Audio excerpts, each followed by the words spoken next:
Anjay Gutekar. I am in grade 8 at Priceless Pearl Scholars Academy. I am here at Green Space to take interview of Kaveri ma'am. So join with me. Good morning everyone.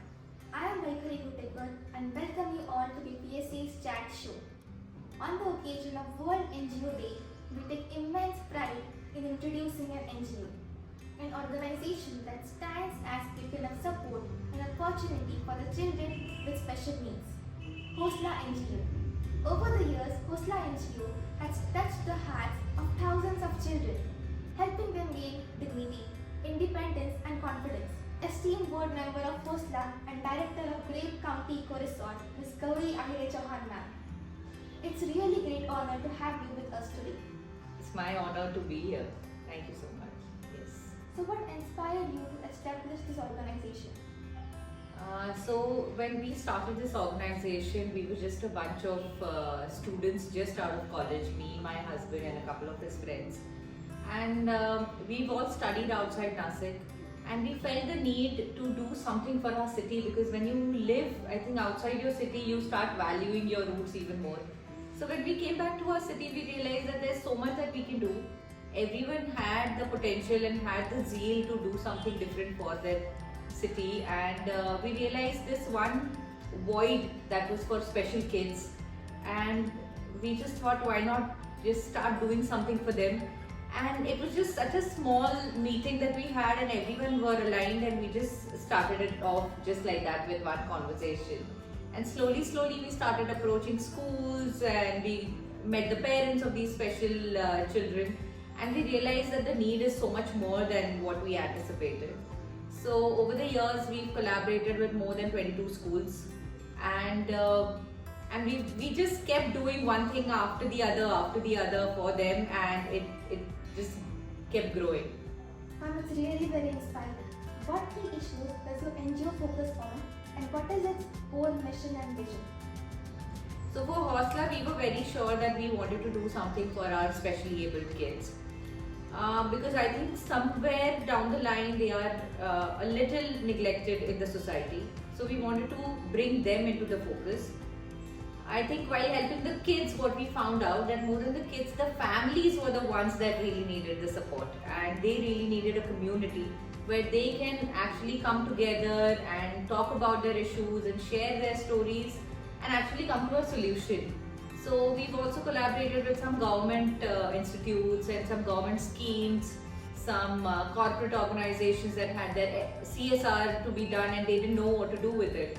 So we were just a medium to bring all of this together, and we did whatever we could to just make sure that we facilitate them in their well-being, in their nutrition, in their education, and so much more. So initially what we started off was with a marathon. We realized that a city like Nasik, we are blessed with beautiful climate and beautiful nature, and everyone loves to be outdoors in the nature.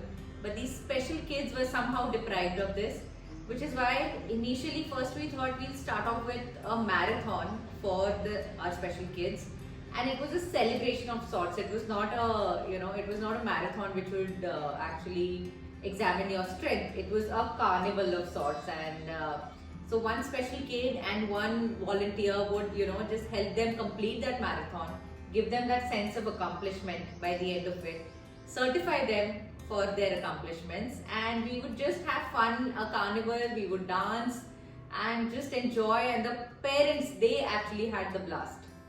Ma'am, I truly appreciate the efforts. What are the biggest challenges your NGO currently faces, and how do you address them? So I think just like any other organization, as you evolve, the zeal of the volunteers is something that's missing, because everyone gets busy in their own work and their own careers, their own families. So we've had a tough time retaining the volunteers. Some of them have left town.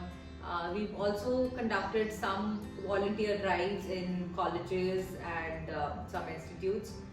But I think these days people have a hard time just making time for something that is not really beneficial to them, in a monetary way, or so I think that zeal is left.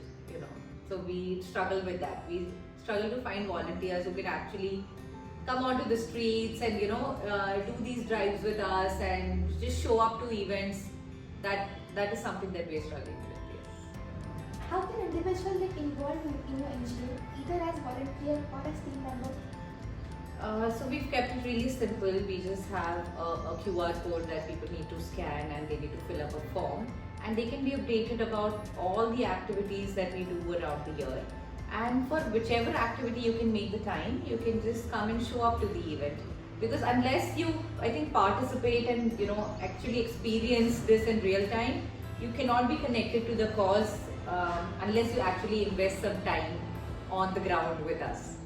Recently, we realized that this is a huge gap for corporates. They are looking for avenues to help, and schools like Hosla, all the 22 schools that Hosla is associated with, these schools are in need, and both of these need a medium to come together and do these activities, plan the proposals, and actually facilitate this service. So this is one need that we've identified. We collaborated with Cadbury recently, and more than 25 kids were given prosthetic arms through Cadbury. So Hosla takes a lot of pride in this. Recently, Thyssen Prep also, they keep helping us out with all of our initiatives. So for the next 5 years, we want to reach out to big corporates who can facilitate and who can help these schools, and both of them can mutually benefit from this. We wish you all the best for your upcoming projects. Thank you so much. Thank you, ma'am, for being with us today. Thank you. It was truly my honor to be here.